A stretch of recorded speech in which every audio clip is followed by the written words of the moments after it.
सिंधुदुर्ग परिसरातील राजकोट किल्ल्यावर उभारलेला छत्रपती शिवाजी महाराजांचा पूर्णाकृती पुतळा कोसळण्याच्या मुद्द्याला अनुसरून राजकारण करू नये, तसंच या प्रकरणातील आरोपींना कठोर शिक्षा व्हावी या मागणीसाठी आज भाजप नवी मुंबई जिल्हा युवा मोर्चातर्फे वाशी येथील छत्रपती शिवाजी महाराज चौक इथे छत्रपती शिवाजी महाराज यांच्या अश्वारूढ प्रतिमेला पुष्प अर्पण करून या संवेदनशील विषयाचं महाविकास आघाडीकडून करण्यात येत असलेल्या राजकारणाच्या निषेधार्थ आंदोलन करण्यात आले।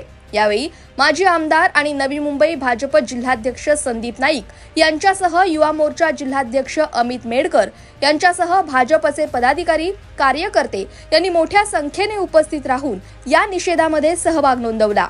यावेळी महाविकास आघाडी विरोधात जोरदार घोषणाबाजी करत दोषींवर कठोर कारवाई करण्याची मागणी सुद्धा करण्यात आली आहे। छत्रपती शिवाजी महाराज यांचा जो पुतळा सिंधुदुर्गमध्ये पडला, ही घटना अत्यंत दुःखदायक आहे आणि आपल्या सर्वांना कमीपणा आणणारी गोष्ट आहे। या घटनेचं विरोधक ज्या पद्धतीने प्रचार करत आहे तसं न करता या घटनेमध्ये ज्या पद्धतीने विरोधकांचं अपप्रचार चालू आहे ते अत्यंत चुकीचं आहे। शासनाने या घटनेची चौकशी करण्यासाठी समितीची गठन केलेली आहे आणि त्या समितीच्या माध्यमातून योग्य चौकशी चालू आहे। चौकशी झाल्यानंतर जे कोण दोषी आहेत त्यांच्यावरती 100% कारवाई झालीच पाहिजे।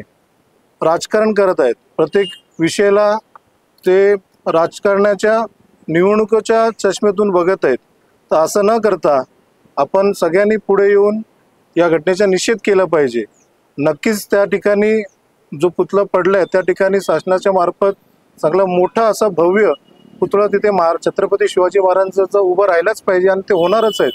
पण या गोष्टीला विरोधकांनी कुठे ना कुठे आता राजकारण बंद केले पाहिजे आणि या गोष्टीचे शांतपणे निषेध फक्त आपला नोंदवलं पाहिजे। आज आपण बघतायत की सर्व शिवभक्त शिवप्रेमी मोठ्या संख्येने इथे उपस्थित आहेत आणि सर्वांनी आपल्या त्या घटनेच्या विरुद्ध दुःख व्यक्त केलेलं आहे। सर्वांमध्ये त्या गोष्टीचं दुःख आहे आणि तिथे लवकरात लवकर भव्य असं छत्रपती शिवाजी महाराजांचं स्मारक उभं राहिलं पाहिजे ही सर्वांची इच्छा याच्यामध्ये आहे। Bureau report, Navi Mumbai network.